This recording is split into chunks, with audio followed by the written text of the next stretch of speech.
Tama po mga kababayan, ang totoong leader dapat natutuwa. Pag ang gobyerno po, nakaparty ka ng gobyerno, kung talagang may malasakit ka sa mga mamamayan, matuwa ka. Kung hindi ka natutuwa kasi nainggit ka, masama ang loob mo kasi may ginagawang mabuti yung kinakainis mong leader, manahimik ka na lang sana. Imbes na manginsulto. Di ba po?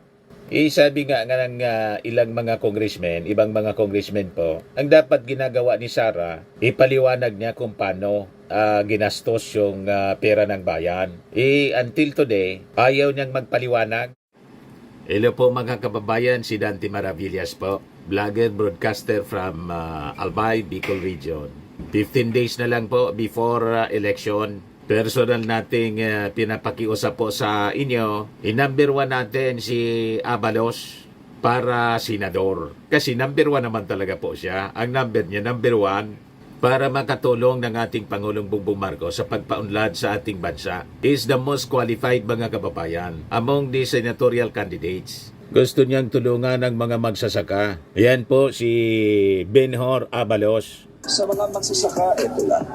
Number 1, papalakasin ko ang kapangyarihan ng NFA kasi tinanggali ko ng rice tariffication. Isipin mo, kung minsan baksak ang presyo, kawawang ating magsasaka. Pero kung meron kang NFA na may sapat na pondo na siya na bibili sa iyo at siya na rin magbebenta open kasi hindi nila pwede ibenta, nakalagay ito sa batas, i-impact lamang nila. Bakit in terms of calamity, they can only sell it if there is a rice emergency. Tatanggalin natin yun. Isipin nyo, sabi nga ni Sir Kiko, kung libo-libong truck, buong Pilipinas, walang ginawa kundi bumili ng bigas sa mga magsasaka at binibenta mismo direkta sa mga tao. Naku po, masaya lang magsasaka, masaya yung mga bibili dahil nakakabura sila. Hindi ba? Napakasimple. Let's just empower the NFA at yan ang gagawin ko. I will amend the rice tariffication.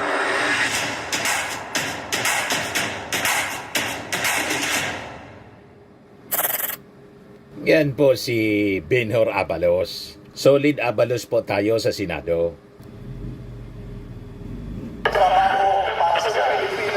Ako po si Benhur Abalos, ang inyong solid na public servant. Solid po ako naging mayor. Solid na MMDA chairman at solid na DILG secretary. Solid po akong nag-ayos ng gulo para mas mahusay ang public service. Bawas krimen at may peace and order. Solid po magtatrabaho sa Senado para masigtas, mas may trabaho at solid ang ating kinabukasan. Benhur Abalos, number 1 sa balota, solid sa Senado. Ayas, before natin pag-usapan mga kababayan, yung mga mainit na topics natin, lalo na itong statement mga kababayan ni Congressman Adjong Alonto, di na makatiis po. Buiniltan po si Sara Duterte sa pang-insulto niya sa 20 pesos na bigas. Sabi ni Adjong, Alonto Adjong, yung tatay mo niya, 70 pesos yung presyo ng kilo, tapos bukbukin pa. You see? But before that mga kababayan, dito muna tayo sa joke time, kwentong katatawanan para iwas stress.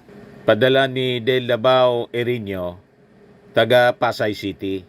Nag-uusap mga kababayan yung mag-asawa, yung lalaki po, high-tech na sa mga gamit. Pero yung misis, medyo napag-iwanan, traditional pa. Ngayon, isang araw, habang nag-uusap po, yung mag-asawa, nanonood ng news sa YouTube, sa laptop, yung lalaki, sabi ng asawang babae, Dad, paabot nga ng dyaryo. Paabot ng dyaryo, dali. Sabi ng lalaki, ano ka ba? High-tech na ngayon. Magbabasa ka pa niya ng dyaryo. Dapat niya sa laptop ka na pag-iwanan ka na niya ng panahon. Sabi ng babae, ng asawang babae, o sige akin na dali. Dalin mo dito yung laptop mo. Pagkaabot mga kababayan ng asawang lalaki doon sa babae sa kanyang laptop, iniampas po sa ipis. Kaya pala humingi po ng dyaryo kasi may nakitang ipis sa mesa. Kaya sabi ng wife, dali, iabot mo yung dyaryo, inabot yung laptop. Wasak yung laptop. Mas maayos pa rin kung may dyaryo. High-tech na kasi mga kababayan. Anyway, joke man lang po. Wag po gagawin sa aktwal na pag humingi yung misis ng dyaryo, kailangang magtanong kung anong gagawin sa dyaryo. Hindi man pala magbabasa, iampas pala sa ipis. Inabot yung laptop. Anyway, matik na po. 200 pesos. Kasali ka na rin sa, sa monthly draw. Pag nabunod yung pangalan mo, 5,000 pesos yung cash prize. Pag hindi, kasama ka pa rin sa grand draw. Sa December, 10,000 pesos na. Ito na. Dito na tayo mga kababayan sa ating topic kasi hindi na makatiis si Congressman Alonto Adjong. Hamakin man kasi mga kababayan. Lait-laitin yung 20 pesos na ibibenta po. Ibibentang bigas sa ating mga kababayang mahihirap. Sinupalpal ngayon ni Adjong. Sabi ni Adjong kay Sara, yung tatay mo anya, 70 pesos per kilo, bokbokin pa. You see? It is ironic anya, sabi, for Vice President Sara Duterte to mock the Marcos administration's efforts to bring down rice prices to 20 pesos per kilo when her father's regime had rice price at 70 pesos per kilo. Sabi po ni Lanao del Sur 1st District Representative Sia Alonto Adjong. Yung tatay mo anya, nagbenta pa ng bigas na may mga bukbuk na, which former Agriculture Secretary Manny Piñol said was safe to eat. Napanood ko yun mga kababayan. Nagsaing siya ng bukbukin na bigas ng National Food Authority. Pinagmamalaki niya na safe. Si Piñol. You see? Pagkatapos, sasabihin ni Sara, yung 20 pesos daw na bigas ng ating Pangulong Bongbong Marcos na ibibenta, hindi pagkaing tao, kundi pagkaing hayop, pambaboy. Binaboy na mga kababayan talaga ni Sara Duterte, yung ating mga magsasaka. Kasi ang magsusupply po ng bigas, direkta galing sa ating mga magsasaka. So napakalaking insulto ang ginawa ni Sara Duterte na pinalalabas niya ang binibenta ng ating mga magsasaka sa National Food Authority, pambaboy, hindi pantao. Payag kayo niyan mga kababayan? Sabi dito sa balita, at one point during the Duterte administration, rice prices surged from 50 pesos to 70 pesos in some areas, forcing towns like Zamboanga City to declare a state of calamity. Noong August 2018, si Piñol nag-deny.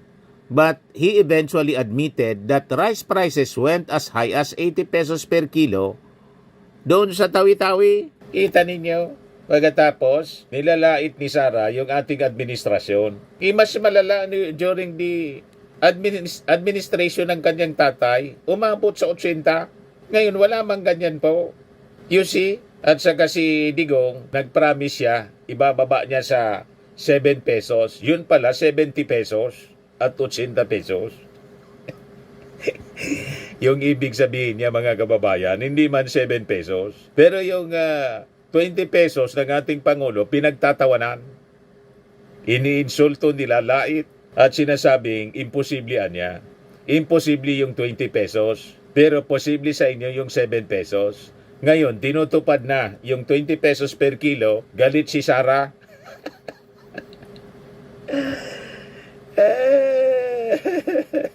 Yan ang may problema talaga po. Sabi ni Adjong, it was under the Duterte government that we saw imported rice shipments infested with bukbok. When her father's appointed Agriculture Secretary Manny Piñol oversaw rice importation. Before pointing fingers anya, mas mabuti anya to look back. Sabi kay Sara ni Adjong, at the failures of the administration she proudly represents. Proud na proud si Sara, pati yung mga DDS po. Wala na daw na kasing galing pa. Napakagaling daw yung previous administration. Ngayon, pati yung krimen daw, lumala. Yan naman yung bago mga kababayan na sinasabi ni Sara. Mamaya i-replay ko sa inyo. Tapos, basagin natin sa pamamagitan ng pag-present ng katotohanan. Sabi ni Adjo, si Duterte should just support, the Vice President should just support initiatives that seek to ease the people's burden. Rather than criticize, the Vice President should support every effort that aims to provide relief to the Filipino people, especially when it involves making basic necessities more affordable. Ang dapat na niyang ginagawa ng isang leader, if he or she really cares for the people, is to support steps to make people's lives comfortable, not to hit on initiatives that help them. We should be working together to find solutions, not tearing down every attempt simply because it comes from another administration. Tama po mga kababayan, ng totoong leader dapat natutuwa pag ang gobyerno po, nakaparty ka ng gobyerno. Kung talagang may pagmalasakit ka sa mga mamamayan, matuwa ka. Kung hindi ka natutuwa kasi nainggit ka, masama ang loob mo kasi may ginagawang mabuti yung kinakainis mong leader, manahimik ka na lang sana. Imbes na manginsulto. Di ba po? Sabi nga ng ilang mga congressmen, ibang mga congressmen po, ang dapat ginagawa ni Sara, ipaliwanag niya kung paano ginastos yung pera ng bayan. Until today, ayaw niyang magpaliwanag. Ito ngayon yung balita dito sa Manila Times. Yan sabi dyan, BP refuses to justify funds use to House. I will not explain myself, especially to the members of the House of Representatives. Sabi po ni Sara, because let me give you an example. The owner of the Tingog party list is Martin Romualdez. Naman kung si Martin Romualdez yung may-ari ng Tingog party list. Ang punto, hindi mo pera yan. Kailangan i-justify mo. Ipaliwanag mo kung paano mo ginastos yung confidential funds. Yan yung sinabi niya doon sa Visayas nang bumisita siya mga kababayan. Tapos, nang pumunta siya sa Tondo, Manila, napanood siguro po ninyo yung kampanya with Isko Moreno. Nandun din si Amy Marcos. Matindi po yung mga sinasabi ni Sara Duterte. Hindi man kampanya po ang ginawa ni Sara, kundi pagbabanta at saka paninira. Yan, sabi dito sa balita ng Manila Times. I'm here in his district ni Raul ni Congressman Joel Chua. I'm here in his district introducing myself. I am Sara Duterte. I can fight in the dirty water. Lalabanan niya ako kahit sa kanal. Gutter politics talaga po. She lashed out at Chua, especially for being forced to take an oath during a hearing of his committee and for summoning a staff at the office of the Vice President. Paano puner siya na hindi nga siya pinatake oath nung mag-refuse siya? Di inayaan siya na hindi mag-take oath. Pero hindi na siya tinanong. Kasi in-excuse na lang siya po yung sa congressional hearing po sa confidential funds. But later on, napilitan siya mga kababayan na mag-take oath. Hindi man useless po yung sasabihin niya. Hindi man niya sinumpaan. Ano yon? Special siya. Yun ang punto, mga kababayan ni Congressman Joel Chua. Abogado din yun. At matalinong abogado. At dissenting abogado. Hindi mo maringgan ng masasamang salita. Tama po? Hindi siya nagpapatol sa gutter politics. Disente ang bibig. Yan sabi ni Sara doon. You are targeting me? You want me out? You are the ones destroying me. Why are you involving my fellow workers? Sabi ni Sara. Yan sabi dito sa balita. Vice President Sara Duterte took her fight against Representative Joel Chua in his district in Manila and asked a candidate to shove an apple down his throat until he chokes to death. Imagine na mga pananalita yan, mga kababayan. Sa bagay, hindi na nakapagtataka. Yung ating Pangulo nga, binanta ang ipapapatay niya. Ito naman si Congressman Raul Chua, ang sabi ni Sara Duterte, I will give this apple to Apple Nieto, yung kapatid ng re-electionist Vice Mayor Yul Serbo Nieto, na tumatakbo under the banner of Manila Re-electionist Hanny Lacuna. Itong si Apple Nieto tumatakbo na congresswoman, ilalaban kay Joel Chua ni Isko. So sabi ni Sara Duterte, I will give this apple to Apple Nieto. Ma'am, shove this into the mouth of Chua until he chokes to his death. Isaksak mo anya itong apple sa bibig ni Joel Chua hanggang anya mag-choke siya, mabulunan anya hanggang mamatay.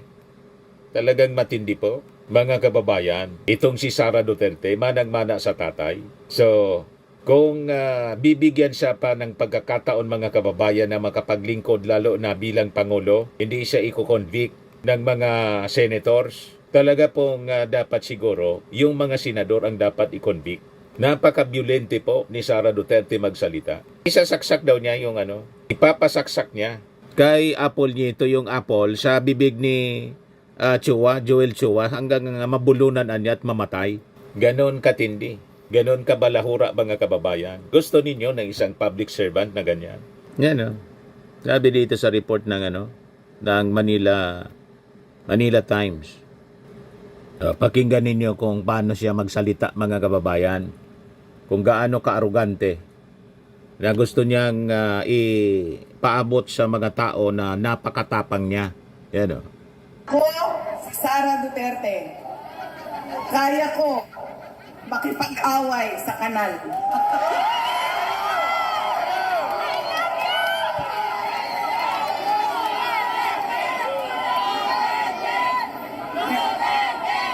Kami, kung saan kami galing, doon sa Mindanao, sanay kami sa wala. Tama! Kaya, walang mawawala sa akin kung dalhin ko ang away na ito dito sa kanal ng distrito ninyo.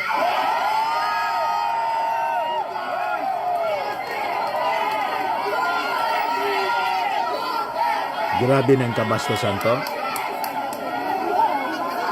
Mga sis... Grabe na po. Malala. Yan lahat pagbabanta mga kababayan ang ginagawa niya. Dato, ngayong eleksyon na ito, walang mawawala sa akin. Nawala naman ang pangalan mo dahil kinuha nila at niyurakan nila. Pero nakalimutan niya ang kandidato siya ngayong eleksyon na ito. Kaya ano ang dapat nating gawin para kay Apple nito? Kung hindi lang iboto, ano pa ang dapat natin gawin? Ikampanya. Chismis! Idala sa lahat ng mga presinto.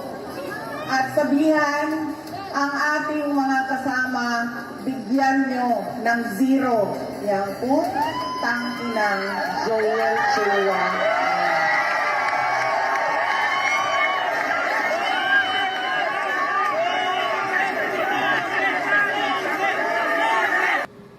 Tindi po. Ganon kabalahura mga kababayan. So ito yung pinagtatanggol ni Amy Marcos. Yung congressman nyo, si Joel Chua ba yun?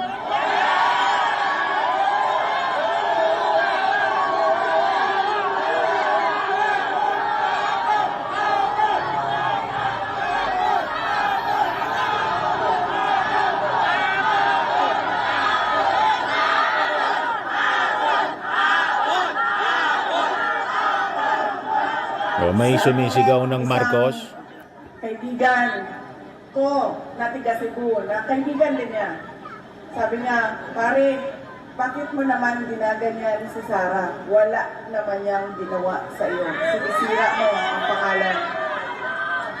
Sabi niya doon sa kaibigan namin, utang ina pare, hindi ko naman kilala si Sara at hindi niya ako kilala. So ano bang pakialam ko sa kanya? Utang ina rin. Utang ina rin. Nandito ako ngayon. Kaya. Matindi po. Huwag na nating ituloy yung speech ni Sara Duterte. Nakakapanindig balahibo, mga kababayan. Yan na lang yung masasabi natin. Kung yung mga senador natin na mananalo, palulusutin si Sara, maging pabor kay Sara yung judgment nila, acquittal, kawawa yung ating bansa in case ito yung maging pangulo sa 2028 po. So, we hope na yung ating mga senador ay gawin po yung tama para sa ating bayan. O ngayon, after the Tondo meeting, na-interview si Sara tungkol sa krimen dito sa Pilipinas na lagi niyang sinasabi, bumalik yung krimen po. Binanatan po si Yossi Castro. Ang Yan po. ang si Claire Castro ang Philippine National Police. So dapat tingnan nila yung data ng Philippine National Police at bumaba sila doon sa mga barangay at komunidad para makita nila yung reklamo ng mga tao, lalong-lalo na doon sa mga nangyayari na hindi nare-report sa mga pulis. So pinalalabas ni Sara Duterte, dapat hindi maniwala sa sinasabi ni Yossi Castro na bumaba yung krimen. Kasi ang propaganda line niya, lumala yung krimen dito sa ating bansa, bumalik sa panahon ng ating Pangulong Bongbong Marcos. Kasi hindi na raw takot. Yung panahon ng kanyang tatay takot, kaya mababa daw yung krimen. Ngayon, bumalik yung krimen. So sabi ni Yossi Castro, hindi niya yan totoo. Inondra ngayon ni Sara. O ngayon, ano talaga ang totoo? Siyempre, ang totoo po, yung galing na data, official data galing sa ating mga authorities, sino pa man ang source ni Yossi Castro, kundi yung PNP. And in fact, doon sa press briefing, yung ating PNP mismo yung nagsabi na mababa na ang crime rate ng ating bansa. Yan mismo. The Philippine National Police reported a significant decrease in index crimes, a 61.87 drop from 2022 to 2024. This decline encompasses various crime categories, including crimes against persons and property, as well as a notable increase in crime clearance and solution efficiency.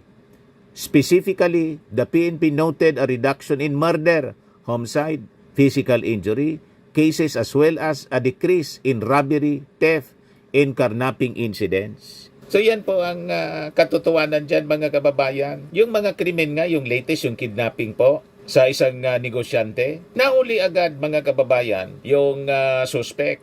3 suspect po. Yung kay Ansonke. O ngayon, yung massacre sa Antipolo City, yung latest the other day, considered solved na po kasi yung suspect sa massacre doon sa bakery, yung suspect po na charge na. Kapon pa lang ang balita, Antipolo Bakery Massacre suspect charge. Police have filed criminal charges against a man tagged in the killing of 7 people in a bakery in Antipolo City, Rizal. The suspect, identified only as Bogart, was charged with 7 counts of murder before the office of the city prosecutors on Thursday. Bogart reportedly co-owns the GNB Malunggay Bakery in Barangay Kopang, where the victims, including the owner, were found dead on Tuesday morning. Sabi po ni Colonel Felipe Maragon, Rizal Police Director, the case is considered solved with the arrest and filing of charges against the suspect. Bogart executed an extrajudicial confession in the presence of his counsel, according to Colonel Manungdo, Antipolo Police Chief. Bogart claimed he was defending himself because the victims allegedly planned to kill him so they could have the bakery to themselves. Gustong angkinin daw yung bakery.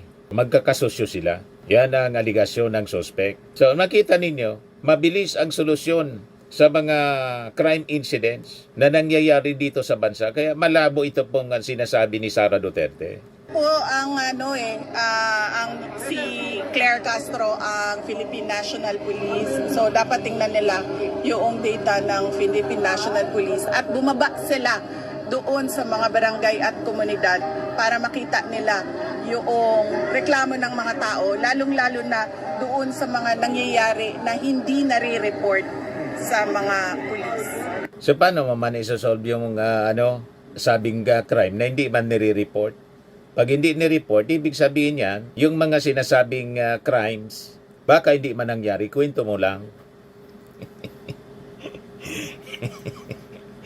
Di ba? Dapat lahat ng krimen naka-report sa police. That is SOP. Standard Operating Procedure. Hindi nare-report sa police, ano yon? Saan ka magbabase ng official report kung hindi sa police? Di ba pa, mga kababayan? Malinaw na paninira po, propaganda lahat yung mga statements po ni Sara. Tulad ng sinabi niya na yung 20 pesos na bigas daw na ibibenta, pagkaing baboy. Hindi pa nga niya nakita, pagkaing baboy agad. Hindi pa nga sinisimulan. Sinisiraan na po. Sabay ilabas ng isang video ng isa sa mga supporters niya. Nagpakalat po ng bulok na bigas, 20 pesos. Di ba? Pinakalat po sa social media. Kaya nag-warning agad si Jose Clear Castro. Pag maniniwalaan niya, kasi unang-una, di pa man nagsisimula. Next week pa, yung pagsimula ng distribution nitong 20 pesos na bigas. At itong ating programa, mga kababayan, atin sa inyo nitong ating mga sponsors. Firmax Firming and Lifting Cream. Pinapay po sa mga pulses in affected area. Mainam po ito sa mga pains at paninigas ng mga kaso-kasuan. Ito sa mukha naman yung application, anti-aging, Automax po siya. Ito ay Glow 60 mga kababayan. Whitening po siya. Made in South Korea. Ito naman po, Ningxia Red Mix Fruit Drink. Gawa po siya sa goji berry. May anti-cancer properties po siya. At sa mga naghanap po ng malinis and spacious fitness gym, pumunta lang po kayo sa aming Colossal Fitness Gym. May Grab car rental din po kami. At bills payment po sa aming office. At saka sa mga mahilig po sa mga imported bags, manood po kayo sa live selling ni Madam Aileen Rosales sa kanyang Aileen Closet po. Pati mga shoes, ito yung kanya po. Ito yung kanyang page. Kita ninyo, napakagandang mga online selling po siya. Si Madam Aileen Rosales. At cellphone number niya po, 773-798-7816. Ito naman po yung bago naming product na binibenta online. Eye Glow Serum, whitening po siya. Tingnan ninyo yung epekto sa aking anak na architect before and now. Yung mga inquiries po ninyo, dumiretso na lang kayo sa kanyang Facebook account, Riz Maravillas.